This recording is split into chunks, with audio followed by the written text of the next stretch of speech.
হাসনাত আব্দুল্লাহ ফেসবুকে স্ট্যাটাসের মাধ্যমে হাটে হাঁড়ি ভেঙে দিয়েছেন, দোষারোপ করেছেন সেনাপ্রধান সেনাবাহিনীকে দোষারোপ করে যে স্ট্যাটাস হাসনাত আব্দুল্লাহ বললেন এবং সরাসরি বললেন তাদেরকে অফার দেওয়া হয়েছে আওয়ামী লীগকে ফেরানোর জন্য, আওয়ামী লীগের সঙ্গে সমঝোতা করে আগামী নির্বাচনে অংশগ্রহণ করার জন্য। ঘোর বিপদে পড়েছে ডক্টর ইউনূস ও তার মিত্র বাহিনী। জাতীয় নাগরিক পার্টির নেতা হাসনাত আব্দুল্লাহ সে দোষ চাপিয়েছেন সেনাবাহিনীর উপর। গৃহযুদ্ধের দিকে এগিয়ে যাচ্ছে সেনাবাহিনী প্রধানকে নিয়ে যে যাচ্ছে তাই কর্মকাণ্ড শুরু হয়েছে। এদিকে এবার সেনাপ্রধানের পর ডক্টর ইউনূসের উপর ভয়াবহ প্রভাব আসে। সবাই সেনাপ্রধানের বিরুদ্ধে গিয়ে দেশের তাণ্ডব চালাচ্ছিল। অন্যদিকে শেখ হাসিনার বিশাল সুযোগ হয়, দেশেও আসছে। হঠাৎ করেই দেশের ক্ষমতার পালাবদল হয়েছে। কি হবে এখন এই বাংলাদেশে? আসলে দেশের পরিস্থিতি হঠাৎ করে কোন পথে যাচ্ছে?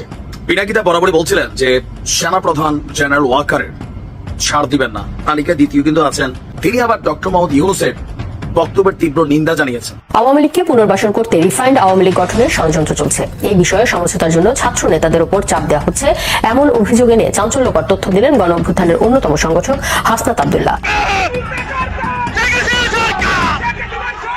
ডক্টর ইউনূসকে অন্তর্বর্তীকালীন সরকার হিসেবে মেনে নিতে কষ্ট হয়েছিল সেনাপ্রধান জেনারেল ওয়াকার উজ্জামানের। বুকে পাথর চাপা দিয়ে তিনি এই সিদ্ধান্ত নিয়েছিলেন। শেখ হাসিনা, আমার মতে শেখ হাসিনা এখন উচিত দলের সাথে প্রধান উপদেষ্টা হয়ে যাওয়া। তিনি ওইখান থেকে সবকিছু দয়েস দিলেন, দেখভাল করলেন এবং নতুন নেতৃত্ব তৈরি হলো, নতুন প্রেসিডেন্ট, নতুন সভাপতি। আওয়ামী লীগকে নিষিদ্ধ করতে হবে এটি কেউ চায় না। ক্যান্টনমেন্ট আক্রমণ করা, সেনাপ্রধানকে চ্যালেঞ্জ ছুড়ে দেওয়া, এগুলো কিসের আলামত?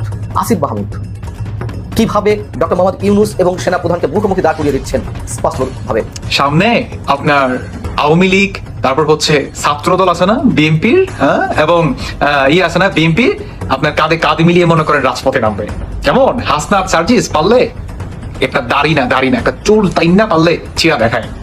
কেমন একটা চুল পারলে তাই না চিরা দেখায়। সামনে আওয়ামী লীগ আর বিএনপি কাঁধে কাঁধ মিলিয়ে রাজপথে নামবে। সেনাপ্রধান ওয়াকারুজ্জামানের সঙ্গে সমন্বয়ক হাসনাত আব্দুল্লাহ ও সার্জিস আলমের কি হয়েছে এবং তাদের মাঝখানে কি নিয়ে দ্বন্দ্ব, এমন একটি নিউজ বর্তমান বাংলাদেশের সোশ্যাল মিডিয়াতে ভাইরাল হয়ে ছড়িয়ে পড়ছে। তো বন্ধুরা, মূলত এই সেনাপ্রধান ওয়াকারুজ্জামান ও হাসনাত আব্দুল্লাহর সঙ্গে কি হয়েছে তার সঠিক তথ্য কিন্তু খুব কম লোকজনই জানে। হাসনাত আব্দুল্লাহ ও সেনাপ্রধান ওয়াকারুজ্জামানের এই বিষয় নিয়ে আমরা পর্যালোচনা এবং তদন্ত করে বেশ কয়েকটি খুবই গুরুত্বপূর্ণ তথ্য এবং ভিডিও ফুটেজ পাই, যা আজকের ভিডিওতে সেগুলোই এক এক করে ধারাবাহিক তুলে ধরা হবে। যদিও আজকের ভিডিওটা কিছুটা লং হতে পারে, তবে আজকের ভিডিওতে জানতে পারবেন সেনাপ্রধান ওয়াকারুজ্জামান, হাসনাত আব্দুল্লাহ ও সার্জিস আলমকে নিয়ে এমন কিছু অজানা গোপন তথ্য যা জানলে আপনিও ইতিমধ্যে অবাক হতে বাধ্য। সেই সাথে আরো জানতে পারবেন বর্তমান বাংলাদেশের রাজনীতির প্রেক্ষাপট আসলে কোন দিকে যাচ্ছে। বন্ধুরা চলুন, ভিডিওতে আজকে আর বেশি কথা বাড়াবো না, সরাসরি আজকে আমরা চলে যাব মূল ভিডিওতে। আর সেখানে আজকে আমরা দেখব সেনাপ্রধান ওয়াকারুজ্জামানের সঙ্গে এই সমন্বয়ক হাসনাত আব্দুল্লাহর মূলত কি হয়েছে। শেখ হাসিনা এবং আওয়ামী লীগ ফিরছে, বিশেষ করে আওয়ামী লীগ ফিরছে, আওয়ামী লীগকে রাজনীতিতে ফেরানো হচ্ছে, আওয়ামী লীগকে রাজনীতিতে ফেরানোর প্রেসক্রিপশন এসে গেছে, এমন তথ্য নিয়ে যে আলোচনা চলছিল সেই আলোচনাকে এবার স্টাবলিশড করে দিলেন সাবেক সমন্বয়ক নাগরিক পার্টির হাসনাত আব্দুল্লাহ। হাসনাত আব্দুল্লাহ এই শেষ রাতে এসে একটি স্ট্যাটাস দিয়েছেন। তিনি তারিখ উল্লেখ করেছেন যে গত 11 মার্চ ক্যান্টনমেন্টে ডেকে নিয়ে তাকে সহ দুইজনকে, ছাত্রদের দলের দুইজনকে এই প্রস্তাব দেয়া হয়েছে যেন তারা সমঝোতা ভিত্তিক রাজনীতি করে, আগামী নির্বাচনে সমঝোতা ভিত্তিক অংশগ্রহণ করে আওয়ামী লীগের সাথে। হাসনাত আব্দুল্লাহ যেটা বলেছেন সেই ক্ষেত্রে আওয়ামী লীগ আপাতত শেখ হাসিনাকে বাদ দিয়ে রিফাইন্ড আওয়ামী লীগ হিসেবেই রাজনীতিতে অংশগ্রহণ করতে চাই। সেই নামটাও তিনি বলে দিয়েছেন যে কাদের নেতৃত্বে এই আওয়ামী লীগ গঠিত হতে যাচ্ছে। সাবের হোসেন চৌধুরী এবং সাবেক স্পিকার শিরিন শারমিন চৌধুরী, এই দুজনের নাম বলেছেন তিনি। এই দুজনের নাম বলেছেন যে, এবং তাপসের নাম বলেছেন, শেখ হাসিনার আত্মীয় শেখ পরিবারের আরেকজন শেখ ফজলে নূর তাপস, ঢাকা দক্ষিণের মেয়র ছিলেন, তার নামও বলেছেন। এই তিনজনকে নিয়ে পরিকল্পনা সাজানো হচ্ছে এমনটা বলেছেন। বলেছেন, আমি সহ আরো 2 জনের কাছে ক্যান্টনমেন্ট থেকে এই পরিকল্পনা উপস্থাপন করা হয় 11 মার্চ দুপুর 2:30টায়। আজকে থেকে প্রায় এখন থেকে 10 দিন আগের ঘটনা, যেটা তিনি আজকে এসে লিখলেন, একটু আগেই লিখলেন। 11 মার্চ দুপুর 2:30টায় তাদেরকে ক্যান্টনমেন্টে ডেকে নিয়ে প্রস্তাব দেওয়া হয়। তিনি লিখেছেন, আমাদেরকে প্রস্তাব দেওয়া হয় আসন সমঝোতার বিনিময়ে আমরা যেন এই প্রস্তাব মেনে নিই। আমাদেরকে বলা হয় ইতিমধ্যে একাধিক রাজনৈতিক দলকে এর প্রস্তাব দেওয়া হয়েছে, তারা শর্ত সাপেক্ষে আওয়ামী লীগ পুনর্বাসনে রাজিও হয়ে গেছে। একটি বিরোধী দল থাকার চেয়ে একটি দুর্বল আওয়ামী লীগ সহ একাধিক বিরোধী দল থাকা নাকি ভালো। ফলশ্রুতিতে আপনি দেখবেন গত 2 দিন মিডিয়াতে আওয়ামী লীগের পক্ষে একাধিক রাজনীতিবিদ বয়ান দেয়া শুরু করেছে। আমাদেরকে আরও বলা হয় রিফাইন্ড আওয়ামী লীগ যাদের নিয়ে করা হবে তারা এপ্রিল মে মাস থেকে শেখ পরিবারের অপরাধ স্বীকার করবে, হাসিনাকে অস্বীকার করবে এবং তারা বঙ্গবন্ধুর আওয়ামী লীগ করবে এমন প্রতিশ্রুতি দিয়ে জনগণের সামনে হাজির হবে। আমাদেরকে এই প্রস্তাব দেয়া হলে আমরা তৎক্ষণাৎ এর বিরোধিতা করি এবং জানাই যে আওয়ামী লীগের পুনর্বাসনের পরিকল্পনা বাদ দিয়ে আওয়ামী লীগের বিচার নিয়ে কাজ করুন। এর উত্তরে বলা হয় আওয়ামী লীগকে ফিরতে কোনো ধরনের বাধা দিলে দেশে যে সংকট সৃষ্টি হবে তার দায়ভার আমাদের নিতে হবে এবং Awami League must come back. তিনি আরো লিখেছেন, আলোচনার এক পর্যায়ে বলি, যে দল এখনো ক্ষমা চায় নাই, অপরাধ স্বীকার করে নাই, সেই দলকে আপনারা কিভাবে ক্ষমা করে দিবেন? অপরপক্ষ থেকে রেগে উত্তর আসে, you people know nothing, you like wisdom and experience, we are in this service for at least 40 years. তোমার বয়সের থেকে বেশি, তাছাড়া আওয়ামী লীগ ছাড়া ইনক্লুসিভ নির্বাচন হবে না। উত্তরে আমরা বলি আওয়ামী লীগের সাথে কোনো ইনক্লুসিভিটি হতে পারে না। আওয়ামী লীগকে ফেরাতে হলে আমাদের লাশের উপর দিয়ে ফেরাতে হবে। আওয়ামী লীগ ফেরানোর চেষ্টা করা হলে যে সংকট তৈরি হবে তার দায়ভার আপনাদের নিতে হবে। পরে মিটিং অসমাপ্ত রেখেই আমরা চলে আসি। তিনি শেষে লিখেছেন যে কখনো এজেন্সি, এর আগে কখনো এজেন্সি, কখনো ক্যান্টনমেন্ট থেকে চাপ দেওয়া হয়েছে, আজকেও ক্যান্টনমেন্টের চাপকে অস্বীকার করে আমি আবারও আপনাদের উপরেই ভরসা করতে চাই। এই পোস্ট তিনি আরও লিখেছেন যে এই পোস্ট দেওয়ার পরে আমার কি হবে আমি জানি না, নানামুখী প্রেসারে আমাকে হয়তো পড়তে হবে, হয়তো বিপদেও পড়তে হতে পারে, কিন্তু আওয়ামী লীগ নিষিদ্ধের প্রশ্নে কোনো ধরনের আপোষ করার সুযোগ নেই। তিনি আশঙ্কা প্রকাশ করেছেন যে এই যে পোস্ট তিনি দিলেন একটু আগে, সেই পোস্ট দেওয়ার পরে হাসনাত আব্দুল্লাহর বিপদ হতে পারে। হাসনাত আব্দুল্লাহ কি টেকনিক্যালি একটা ভুল করে ফেললেন?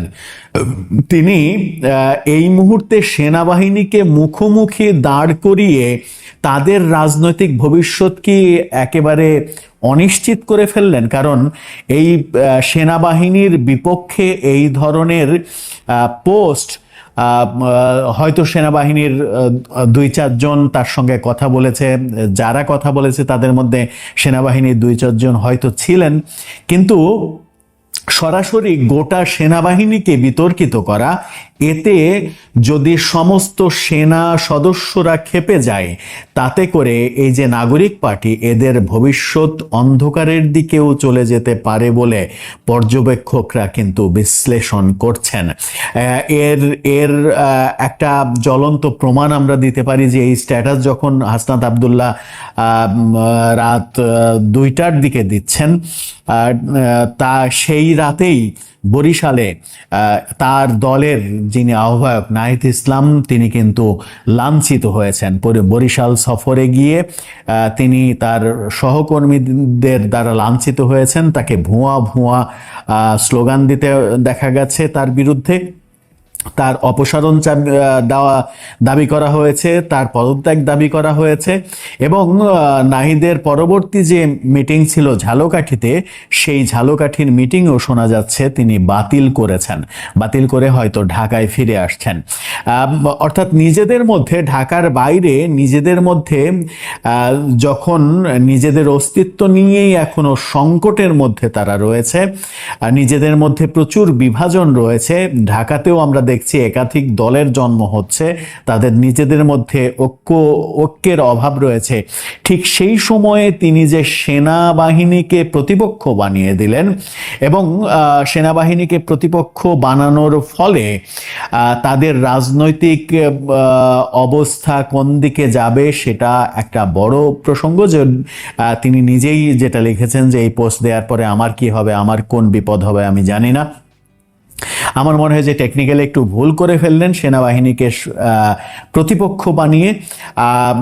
কিন্তু এই আলোচনার মুখ্য যে উদ্দেশ্যটা, আলোচনাটা কেন করা, কদিন থেকেই আলোচনা, এই মাস জুড়েই আলোচনা চলছে, মাস জুড়ে নানা রকমের আলোচনা ছিল। মার্চেই শেখ হাসিনা ফিরবেন, মার্চেই আওয়ামী লীগের কিছু হবে, ঈদ 26শে মার্চের আগে কিছু একটা ঘটবে। গতকালকে একটা বড় খবর তৈরি হয়েছে, বড় খবর মানে আমেরিকার একটা বাংলা টেলিভিশন চ্যানেল থেকে বলা হয়েছে আওয়ামী লীগের নেতাদের জামিনে মুক্তি দেওয়ার প্রসেস শুরু হয়েছে। 101 কিংবা 103 জন জঙ্গির তালিকা পাঠানো হয়েছে বাংলাদেশ সরকারের কাছে, যাদেরকে অ্যারেস্ট করার জন্য বলা হয়েছে, যাদের মধ্যে সরকারের খুব কাছের অনেকেই রয়েছেন। এবং কারা রয়েছেন খুব সহজেই বোঝা যায়, সেই নামগুলো আলোচনা করতে চায় না, কারণ হচ্ছে যে সেই নামগুলো অথেন্টিক কিনা সেটা আমরা নিশ্চিত নই। এই কানাঘুষাগুলো চলছে, আমেরিকার একটা টেলিভিশন চ্যানেলে এই কথাগুলো বলছে, তারা বলছে তাদের কাছ থেকে আপনারা শুনে নিতে পারেন, কিন্তু আমরা আমাদের প্ল্যাটফর্ম থেকে বলতে চাই না। কিন্তু যে আলোচনাগুলো চলছিল সেই আলোচনার একটা বাস্তবতা তৈরি হলো হাসনাত আব্দুল্লাহর এই স্ট্যাটাসের প্রেক্ষিতে। তার মানে আমেরিকা এবং ভারত থেকে প্রেসক্রিপশন এসেছে আওয়ামী লীগকে রাজনীতিতে ফেরাতে হবে, আওয়ামী লীগের উপরে যে টর্চার চলেছে সেই টর্চার থেকে সরকারকে ইউটার্ন নিতে হবে এবং সেই প্রসেস শুরু হয়ে গেছে। সেই প্রসেস যখন হাসনাত আব্দুল্লাহকে যখন গত 11 মার্চ এই প্রস্তাব দেওয়া হয়েছে, 10 দিন পরে তিনি নিরুপায় হয়ে তিনি হয়তো আর কোনো কুলকিনারা পাননি, কোথাও হয়তো তিনি সুযোগ পান নাই, তার কথাগুলোর কেউ মূল্য দেয়নি, সেই কারণে 10 দিন পরে এসে সামাজিক যোগাযোগ মাধ্যমে এরকম স্ট্যাটাস দিয়েছেন।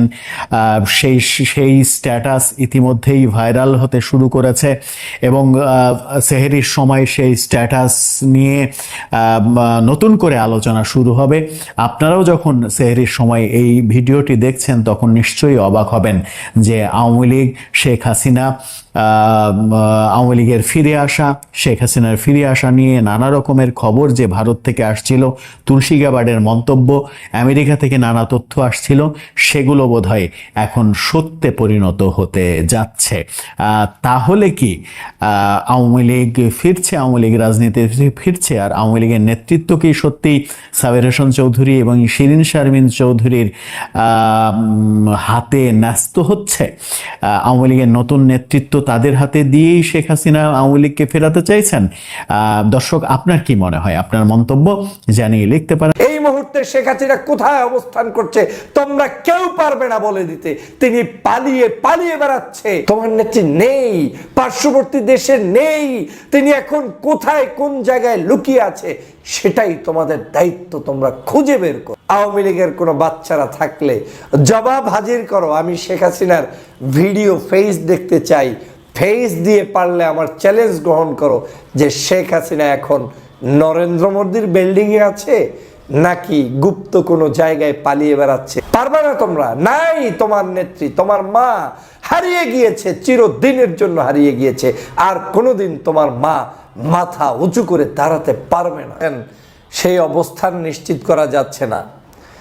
বাংলাদেশ সহ দেশ বিদেশে এখন এই গুঞ্জন চলছে, শেখ হাসিনা তাহলে কোথায় গিয়েছে? যেই শেখ হাসিনা বাংলাদেশে চট করে চলে আসবে, যেই শেখ হাসিনা বাংলাদেশে সারাদিন নৈরাজ্য সৃষ্টির জন্য অবদান রেখে চলেছেন, সকাল সন্ধ্যা এদেশের মানুষের মধ্যে অনৈক্য তৈরি করে চলেছেন, ছাত্রলীগ, যুবলীগ, আওয়ামী লীগের নেতাকর্মীদেরকে মাহে রমজানের মধ্যেও গভীর রাতে তাহাজ্জুদে রক্তে কিংবা ইফতারের পরপর 2-4 জনকে মাস্ক পরে মিছিল করাচ্ছেন, তিনি আবার কিসের ভয়ে, কোন ভয়ে ভারতে লুকিয়ে থেকে অবস্থান অনিশ্চিত করছেন এবং তিনি এখন পালিয়ে বেড়াচ্ছেন? তিনি কি আদতে ভারতে আছেন নাকি ভারত থেকে পালিয়ে ভিন্ন কোনো দেশে গিয়েছেন, না ভারতের মধ্যেই দিল্লিতে ছিলেন, সেই দিল্লি থেকে এখন ভিন্ন কোনো জায়গায় অবস্থান করছেন? এ এখন বাংলাদেশের মানুষের দৈনিক আলোচনার একটি বস্তুতে পরিণত হয়েছে। বিশেষ করে গতকালকের এই আলোচনাটি নতুন করে সামনে এসেছে, শেখ হাসিনা এখন আর ভারতে নেই, সে পালিয়েছে। কেউ কেউ বলছেন শেখ হাসিনা এখন আর দিল্লিতে নেই, দিল্লি থেকে পালিয়েছে।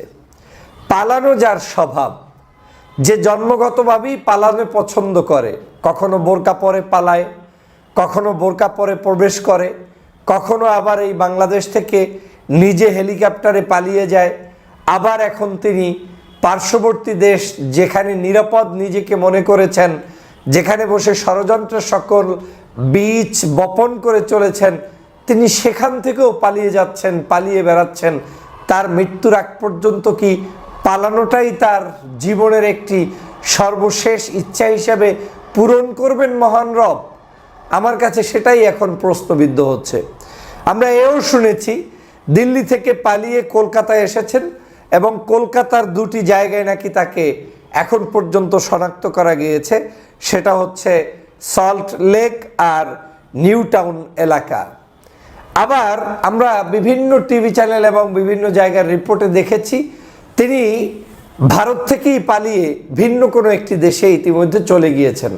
কোন দেশে গিয়েছেন সেটা নিশ্চিত হওয়া যায়নি, কিন্তু তিনি ভারতের নীরবে নিবৃতে বাংলাদেশের আওয়ামী লীগগুলোকে মিছিলের মধ্যে ব্যস্ত রেখে, নতুন করে তাদেরকে উদ্দীপনা ছড়িয়ে দিয়ে বাংলাদেশের মানুষের মধ্যে আওয়ামী লীগের লোকদেরকে একটু নতুন করে তরতাজা করার জন্য তিনি তাদেরকে মিথ্যা প্রলোভন দেখিয়ে বাংলাদেশে নাকি ঈদ করতে আসবে, সেই স্বপ্ন বাস্তবায়নের জন্য তিনি অডিও পর্যন্ত তিনি দিয়েছেন যে ঈদের সময় তিনি আসতে চান, দেখা করতে চান, বক্তব্য এরকম আসছে। তো সেই অবস্থায় তিনি নেতাকর্মীদেরকে রেখে তিনি কেন তাহলে পালাচ্ছেন? এই শেখ হাসিনা ভালো করেই জানে এই বাংলাদেশে তিনি আসতে পারবেন না। এই শেখ হাসিনা ভালো করেই জানে পার্শ্ববর্তী দেশেও তিনি নিরাপদ নয়, কারণ এমন পরিমাণ অপকর্ম করেছে যেই নেতৃত্বে এই অঞ্চলের কোনো জায়গায় কেউ নিরাপদে থাকতে দিবে না। সে কারণেই তিনি এখন নিজের লাগেজ ব্যাগেজ গুছাচ্ছে, একটি ধোঁয়াশার মধ্যে রেখেছে পার্শ্ববর্তী দেশও তাকে নিয়ে এখন একেবারেই চরম মাত্রার বিব্রতকর পরিস্থিতির মধ্যে আছে। কিন্তু পার্শ্ববর্তী দেশের এর কোনো বিকল্প নেই, শেখ হাসিনার পাশে থাকা ছাড়া বিকল্প কোনো পথ নেই। কারণ 16টি বছর যাকে ব্যবহার করেছে টিস্যু পেপারের মতো, যার কাছ থেকে বাংলাদেশের সকল স্বাধীনতা সার্বভৌমত্বকে কেড়ে নিয়েছিল ওরা, তারা কিভাবে শেখ হাসিনাকে একদিনই হাতের তালু থেকে ছেড়ে দিবে? তারা সে কারণেই তাকে যে কোনো মূল্যে চেষ্টা করছে সর্বোচ্চ নিরাপত্তা দিয়ে, গোপনীয়তা বজায় রেখে তারপরে তাকে রাখতে। তিনি কেমন নেত্রী? আওয়ামী লীগের তো অনেকেই এখনো আশা করেন, বক্তব্য দেন তিনিই তাদের প্রধানমন্ত্রী, তিনিই বাংলাদেশের প্রধানমন্ত্রী। তো যে লোকে এখন বাংলাদেশের প্রধানমন্ত্রী, সেই লোক কেন পালিয়ে বেড়াচ্ছে বিভিন্ন জায়গায়? ধরলাম বাংলাদেশে আপনার প্রবলেম হয়েছে 5 তারিখে, 5 তারিখের পরে আপনি জাতির সামনে মুখ কেন দেখাচ্ছেন না? এ কারণেই আমি বলছি জেনেটিক্যালি আওয়ামী লীগ, ছাত্রলীগ, যুবলীগ সব এক। এই যে বাংলাদেশে মাস্ক পরা লোকগুলো এখন মিছিল করে, ওদের কি আসলে কোনো লজ্জা শরম বলতে কিছু নেই? বাংলাদেশে কি কোনো করোনা চলছে? 19 সালের করোনা, 20 সালের করোনা কি 25 সালেও চলছে যে তোমাকে মাস্ক পরিধান করে চলতে হবে? কারণ এটা তো জন্মসূত্রে এক। শেখ হাসিনার ব্লাড আর ওদের ব্লাড তো এক। শেখ হাসিনাও তো ওই একই অবস্থায়, স্কার্ফ পরে, মাস্ক পরে, গোপনীয়তা রক্ষা করে পালিয়ে পালিয়ে বেড়াচ্ছে, এখান থেকে সেখান, সেখান থেকে এখান। তার কোনো অস্তিত্ব এখন নেই, কেউ খুঁজে পাচ্ছে না লোকটা কি অসুস্থ, বেঁচে আছে না কোথায় আছে। আওয়ামী লীগ একই অবস্থা, আজকে সারা বাংলাদেশে তাদের জন্য অপেক্ষা করছে। তারাও এই একই উপায়ে একটু মাস্ক পরে আমাদেরকে উকি দেয়, জানার চেষ্টা করে, মাঝে মাঝে একটু শাহবাগে কিংবা রাস্তাঘাটের অলিতে গলিতে কোনাকাঞ্চিতে উঠে এসে একটু হুশহাস করার চেষ্টা করে। এটা মূলত জন্মগত শেখ হাসিনার স্বভাব থেকেই এই আওয়ামী লীগ ছাত্রলীগ জেনেটিক্যালি এই তথ্যটি এবং এই কর্মটি তারা পেয়েছে। প্রিয় বন্ধুরা আমার, সে কারণে বলছি আজকের এই আওয়ামী লীগের দুর্দশার কারণটা কি? আওয়ামী লীগ কেন এরকম হবে? কেন তারা সবসময় এইরকম অপরাজনীতি অপকৌশল করবে? এর কারণ আছে। আওয়ামী লীগ কখনোই গণমানুষের দল ছিল না।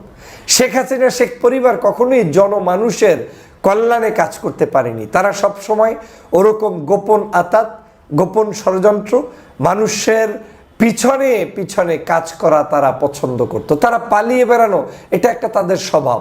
১১ সময়ও তারা পালিয়েছে। তখন কিন্তু এই বাংলাদেশে দেশনেত্রী বেগম খালেদা জিয়া পালায় নাই, এদেশে ছিলেন। বহু রাজনীতিবিদ পালায় নাই, জামাতের নেতাকর্মীরা ফাঁসির রশি গলায় ঝুলিয়ে বাংলাদেশে ছিলেন, পালান নাই, পালিয়েছে এই শেখ হাসিনা। কানে ব্যথার সুতা দিয়ে চলে গিয়েছিলেন, আবার ওই বিদেশ থেকে বিভিন্নভাবে ষড়যন্ত্র করে দেশে এসেছিলেন এবং সে আসার মধ্য দিয়ে 16টি বছর আমাদেরকে একটি জাহান্নামের ভিতরে তিনি রেখেছিলেন।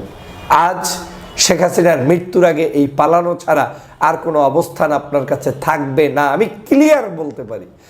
এই মহিলা আর কোনোদিন জাতির সামনে প্রকাশ্যে আসতে পারবে না, সেই সুযোগ তার নেই, আর আসবেনও না। আসার মতো তার স্কোপ নেই, আসার মতো তার ফেজ নেই। আদতে তার ফেসটা এখন কার মতো হয়ে গিয়েছে তাও আল্লাহ ছাড়া কেউ জানে না। তাহলে কি দাঁড়াচ্ছে এই রাজনীতি? এই অন্যায়, অত্যাচার, জুলুম করে মানুষদেরকে 2000 মানুষ হত্যা করে এখান থেকে বিদায় নিয়ে তার জীবনের প্রাপ্তিটা কি? তার জীবনের প্রাপ্তি একটাই, নরেন্দ্র মোদী। এই মোদীকে তিনি পেয়েছেন। তার জীবনের প্রাপ্তি একটাই, নিজ মাতৃভূমি ছেড়ে এখন পালিয়ে বেড়াচ্ছেন। তার জীবনের প্রাপ্তি এখন একটাই, মাতৃভূমির স্বাদ রক্ষা আর তার দ্বারা হবে না। মাতৃভূমি থেকে বিতাড়িত হয়ে ভিন্ন দেশের স্বাদ সে গ্রহণ করছেন। হ্যাঁ, ভিন্ন দেশ না, যেখানে তার জন্ম, যেই জায়গা থেকে তাদের কার্যক্রম পরিচালিত হয়, সেই জায়গায় তিনি ফেরত গিয়েছেন।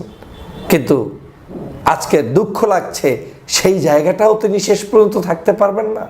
আমি তো মনে মনে খুব চেয়েছিলাম যেই মানুষটি যাদের আদর্শে গড়ে উঠেছে, যেই মানুষটি যাদের চরিত্রে জীবনযাপন করছে, তার অন্তত শেষ নিঃশ্বাসটা সেই দেশেই হোক যে দেশে এতদিন পাশে বসেছিলেন ভারতে। তার তো ওখানেই অন্তত থাকা উচিত, শেষ নিঃশ্বাসটা ওখানেই হওয়া উচিত। ওখানের নিয়ম কানুনই তার মৃত্যুর পরে অন্তত পক্ষে জীবনটাকে সুন্দরভাবে শেষ করার যে একটি ধর্মীয় রীতিনীতি তাদের রয়েছে, সেটা হোক, সেটা তো চেয়েছিলাম। কিন্তু সেটাও কি তার ভাগ্যে এখন আর থাকবে না? তিনি সেখান থেকেও এখন পালিয়ে পালিয়ে বেড়াচ্ছেন। কোথায় যাচ্ছেন, কোথায় গিয়েছেন? জনমনে এখন এটাই প্রশ্ন। আমি যে প্রশ্ন ছুড়ে দিলাম, আওয়ামী লীগের কোনো বাচ্চারা থাকলে জবাব হাজির করো। আমি শেখ হাসিনার ভিডিও ফেস দেখতে চাই। ফেস দিয়ে পারলে আমার চ্যালেঞ্জ গ্রহণ করো যে শেখ হাসিনা এখন নরেন্দ্র মোদীর বিল্ডিংয়ে আছে নাকি গুপ্ত কোনো জায়গায় পালিয়ে বেড়াচ্ছে। পারলে চ্যালেঞ্জটা আমার গ্রহণ করো। পারবা না, পারবা না তোমরা। নাই তোমার নেত্রী, তোমার মা হারিয়ে গিয়েছে, চিরদিনের জন্য হারিয়ে গিয়েছে। আর কোনোদিন তোমার মা মাথা উঁচু করে দাঁড়াতে পারবে না, পারবে না তোমরা এখন শনাক্ত করতে এই মুহূর্তে শেখ হাসিনা কোথায় অবস্থান করছে। তোমরা কেউ পারবে না বলে দিতে। তিনি পালিয়ে পালিয়ে বেড়াচ্ছে, গ্রাম থেকে গঞ্জ, শহর থেকে গ্রাম, এখান থেকে সেখান, সেখান থেকে এখান, ভারত থেকে পার্শ্ববর্তী অন্য দেশ, এভাবে করেই তার জীবনটা এখন যাচ্ছে। তিনি পালানোর মধ্যেই আছেন, আর তোমরা আসছো বাংলাদেশ দখল করতে। সম্ভব নয়। তোমার নেত্রীকে পারলে খুঁজে বের করে আমার সামনে নিয়ে আসো, জীবনে রাজনীতি করব না। তোমার নেত্রী আর কোনোদিন ফেস দেখাতে পারবে না। তোমার নেত্রী নেই, পার্শ্ববর্তী দেশে নেই, তিনি এখন কোথায় কোন জায়গায় লুকিয়ে আছে সেটাই তোমাদের দায়িত্ব। তোমরা খুঁজে বের করো। খুঁজে বের করতে পারবে? পারবে না, কারণ তোমাদেরকে ধোঁয়াশার মধ্যে রেখে তিনি কিন্তু চিরদিনের জন্য বিদায় নিয়ে চলে গিয়েছেন। এখন সেই পরপারটা কোথায় খুঁজে বের করতে হবে, কোথায় আছেন সেটাই এখন অনুসন্ধান করতে হবে। আশা করি বাংলাদেশের আওয়ামী লীগের উচ্ছিষ্টভোগী যারা রয়েছেন আপনারা সেই কাজটি। আসসালামু আলাইকুম, আমার চ্যানেলে আপনাদের সকলকে স্বাগত। ইতিমধ্যে আপনারা সকলেই জানতে পেরেছেন আমেরিকার নিরাপত্তা প্রধান তুলসী গাবার্ড এবং নরেন্দ্র মোদীর সাথে বৈঠক হয়েছে। বৈঠকে সবচেয়ে গুরুত্বপূর্ণ বিষয় ছিল বাংলাদেশ এবং বাংলাদেশের পরিস্থিতি, জঙ্গিবাদের উত্থান এশিয়ার মধ্যে। এরপরে তুলসী গাবার্ডের সাথে বৈঠক হয়েছে অজিত দোভালের এবং সেখানেও গুরুত্বপূর্ণ বিষয় ছিল বাংলাদেশ এবং বাংলাদেশের বিষয়। তুলসী গাবার্ড শেখ হাসিনার সাথে দেখা করতে চেয়েছেন এবং শেখ হাসিনার সাথে সাক্ষাৎ করিয়ে দেওয়ার জন্য অজিত দোভালকে বলেছেন। অজিত দোভাল তো আর শেখ হাসিনার সাথে সাক্ষাৎ করিয়ে দিবে না, সেই কারণে শেখ হাসিনার সাথে আজকে সাক্ষাৎ হওয়ার কথা আছে এবং প্রসেসিং তৈরি করে দেওয়ার জন্য জয়শঙ্কর এবং মন্ত্রণালয় আরো বিভিন্ন লোক কাজ করছে। খুব গুরুত্বপূর্ণ বিষয়ে আলোচনা হবে শেখ হাসিনার সাথে। শেখ হাসিনার থেকে কিছু কথা শুনবে তুলসী গাবার্ড এবং তুলসী গাবার্ডও কিছু কথা বলবে। কারণ তুলসী গাবার্ড বাংলাদেশকে নিয়ে উদ্বিগ্ন থাকার মেইন কারণ হচ্ছে মৌলবাদের উত্থান এবং জঙ্গিবাদের উত্থান। বাংলাদেশের মধ্যে যে পরিমাণ মব ভায়োলেন্স হচ্ছে এবং বাংলাদেশের এই সরকার যে পরিমাণ চীনপন্থী হয়ে যাচ্ছে, সেটা ইন্ডিয়ার জন্য হুমকি, আমেরিকার জন্য হুমকি। আর আমেরিকার ডোনাল্ড ট্রাম্প এমনিতে পার্সোনালি ভাবে ডক্টর ইউনূসকে পছন্দ করে না। তাই বলাই চলে আওয়ামী লীগের বিজয় সন্নিকটে। কারণ জেডি ভান্স যখন ভারতে আসবে, মোদির সাথে বৈঠক করবে, অজিত দোভালের সাথে বৈঠক করবে, তিনিও কিন্তু শেখ হাসিনার সাথে বৈঠক করার বা সাক্ষাৎ করার সম্ভাবনা খুবই প্রবল। এটার মানে কি দাঁড়ায়? আমেরিকার তিন সেক্টরের প্রধান যারাই আছে তারাই শেখ হাসিনার সাথে ইন্ডিয়াতে আসলে সাক্ষাৎ করবে। আর ডোনাল্ড ট্রাম্প তো শেখ হাসিনার সাথে ফোনে অনেক কথা হয়েছে, একবার নরেন্দ্র মোদীর সাথেও ফোনে কথা হয় ডোনাল্ড ট্রাম্পের সাথে। ডোনাল্ড ট্রাম্প সর্বশেষ সফরে আসবে ইন্ডিয়াতে। এখন তুলসী গাবার্ড এসেছে, এরপরে আমেরিকার ভাইস প্রেসিডেন্ট আসবে জেডি ভান্স, তারপর আসবে ডোনাল্ড ট্রাম্প ইন্ডিয়াতে। যখন ডোনাল্ড ট্রাম্প ইন্ডিয়াতে আসবে তখন শেখ হাসিনাকে কিভাবে বাংলাদেশে আবার নতুন করে প্রত্যাবর্তন করানো যায়, বা শেখ হাসিনাকে প্রধানমন্ত্রী হিসেবে কি বাংলাদেশে আবার ইন করানো যায় কিনা, বা আওয়ামী লীগের রাজনীতি কিভাবে প্রতিষ্ঠা করা যায়, তিনটা ব্যাপারে খুবই গুরুত্বপূর্ণভাবে ইন্ডিয়ার সাথে কথা হবে। এখনো কথা এগোচ্ছে তুলসী গাবার্ডের সাথে। তুলসী গাবার্ড নিরাপত্তার দায়িত্বে আছে, তাই নিরাপত্তার ব্যাপারগুলো নিয়ে বেশি আলোচনা হচ্ছে ইন্ডিয়ার নিরাপত্তা প্রধান অজিত দোভালের সাথে। সর্বশেষ মেন ফাইনাল ডিসিশন হবে ডোনাল্ড ট্রাম্প যখন ইন্ডিয়া সফরে আসবে, তখন মোদির সাথে ফাইনাল ডিসিশন যেটা হবে সেটা ডোনাল্ড ট্রাম্প দিয়ে দিবে। শেখ হাসিনার সাথেও কথা বলে কিভাবে কি করা যায় সকল বিষয়ে আলোচনা হওয়ার সম্ভাবনা খুবই বেশি। তাই আওয়ামী লীগের সাধারণ কর্মীরা তোমরা উজ্জীবিত হও, সামনে ভালো সময় আসতেছে। অনেকে অনেক কথা বলবে, অনেকে বলবে অনেক কিছু গুজব, অনেকে বলবে অনেক কিছু প্রোপাগান্ডা। এত কিছুই যদি প্রোপাগান্ডা হয়ে থাকে, এনডিটিভির মধ্যে এভাবে ওপেন সাক্ষাৎ দিয়ে আমেরিকার মতো দেশের নিরাপত্তা প্রধান বলতো না বাংলাদেশের ব্যাপার নিয়ে আমি উদ্বিগ্ন না হয়ে কি করবে? বাংলাদেশের মধ্যে ইসকনের সদস্যদেরকে যেভাবে নিপীড়িত করা হচ্ছে, জেলে ঢুকানো হচ্ছে। ইসকনের অনেক প্রভাবশালী সদস্য, অনেক বড় পদ আছে, চিন্ময়, ওকে পর্যন্ত জেলে এখনো ঢুকিয়ে রাখা হয়েছে, জামিন দেওয়া হচ্ছে না। আর তুলসী গাবার্ড হচ্ছে ইসকনের অনেক বড় সদস্য, সেটাও একটা বড় ব্যাপার আছে। আমেরিকা এখন পারতেছে না যে আবার জোর করে হলো আওয়ামী লীগকে সরকারে বসিয়ে দেওয়ার জন্য, কিন্তু একটি স্বাধীন দেশ হওয়ার কারণে সেটা পারতেছে না। কূটনীতিক ব্যাপারগুলো অবলম্বন করতেছে আমেরিকা। চীন সম্পূর্ণরূপে ডক্টর ইউনূস সরকারকে সাপোর্ট দেওয়ার জন্য বসে আছে। ডক্টর ইউনূসও বুঝাচ্ছে সাধারণ জনগণকে, সারা বিশ্বকে, আমি চীনের সাথে আছি, চীন আমাকে সাপোর্ট দাও। এবং ইন্ডিয়ার সাথে এখন জাতিসংঘের অনেক ব্যাপার নিয়ে সম্পর্ক ভালো না, সেই কারণে ডক্টর ইউনূস চাচ্ছে জাতিসংঘকে দিয়ে কিছু খেলা খেলতে। কেন?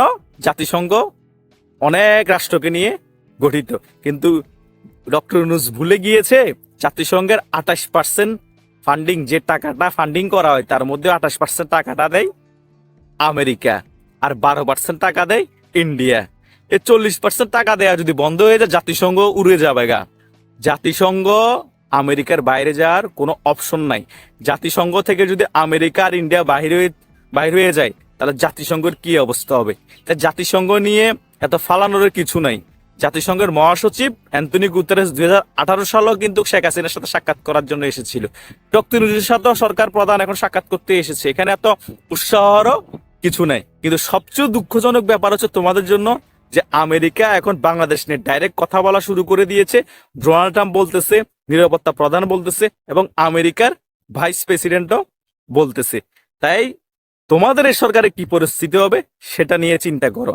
তোমরা বাইরে কি হচ্ছে, কি প্রোপাগান্ডা, কি গুজব, সেটা পরের কথা।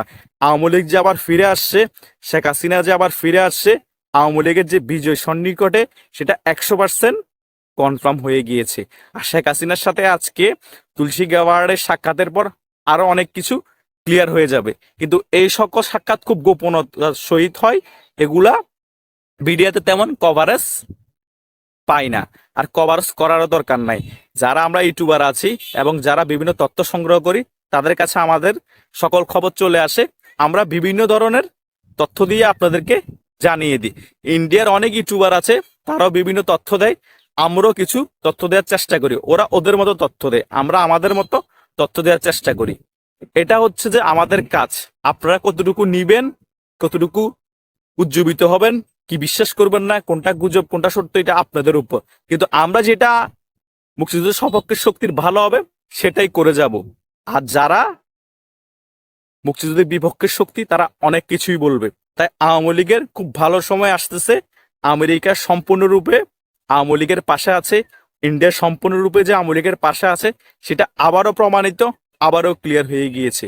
এই সরকারের সময় যে ফুরিয়ে আসছে সেটা অনেক আগে থেকেই বলতেছি, কিন্তু আপনারা মনে করেন যেদিনই ভিডিও করেছি এরপরের দিনে এই সরকারের পতন হয়ে যাবে। আরে ভাই, একটা সরকার প্রধান পতন হতে একটু সময় লাগে, কথা বুঝতে পেরেছেন? 2018-19 সাল থেকে শেখ হাসিনাকে ষড়যন্ত্র করে পতনের প্ল্যান করেছিল। 2024 সাল লেগেছে, তার মানে 4-5 বছর সময় লেগেছে। তাই এই সরকারকে এত বছর সময় লাগবে না পতন ঘটাতে, কিন্তু পতন হয়ে যাবে। এবং সময় যে ফুরিয়ে এসেছে এটা 100% নিশ্চিত। হয়তো এই সরকার নির্বাচন দিয়ে কোনো রকমে বিএনপিকে ক্ষমতা দিয়ে পালিয়ে সেভ এক্সিট হবে, না হলে আবার আওয়ামী লীগের প্রত্যাবর্তন হয়ে আওয়ামী লীগের সরকার পূর্ণবল থাকবে, শেখ হাসিনা প্রধানমন্ত্রী থাকবে। তা না হলে এই সরকার বাদ দিয়ে আরেকটি তত্ত্বাবধায়ক সরকার হবে। এই সরকারের কাছে আর কোনো অপশন নেই, পালিয়ে সেভ এক্সিট হয়ে যাওয়া, বিএনপিকে ক্ষমতা বুঝিয়ে দেওয়া কোন একটা গতানুগতিক নির্বাচন দিয়ে, না হলে আওয়ামী লীগের প্রত্যাবর্তন, না হলে এই সরকারের খুব তাড়াতাড়ি বিদায় হয়ে তত্ত্বাবধায়ক সরকার চলে আসা। এটাই হবে বাংলাদেশে। আমেরিকা যেদিকে হাত দেয় সেটা তছনছ করে দেয়, আর পাগলাদের ডোনাল্ড ট্রাম্প যেটা মাথায় নিয়েছে সেটা করেই ছাড়বে। আর তার পাশে তো এখন আরেক খেলোয়াড় দেশ ইন্ডিয়া আছে, চাণক্য নীতির রাজনীতি করে। তারা মিষ্টি মিষ্টি কথা বলবে, মিষ্টি মিষ্টি কথা বলে জায়গা বরাবর খেলে দিবে। এটাই হচ্ছে ইন্ডিয়ার চাণক্য নীতির রাজনীতি। আর আরেকটা মারাত্মক রাজনীতি আরেকটা দেশ আছে, সেটা হচ্ছে রাশিয়া। সেটাও কিন্তু আওয়ামী লীগের বিপক্ষে না, আওয়ামী লীগের পক্ষের দেশ। তাই ডক্টর ইউনূস সরকার, তোমার দিন শেষ, পালাবো কোথায় তার চিন্তা করো। আওয়ামী লীগ যে ফিরে আসছে।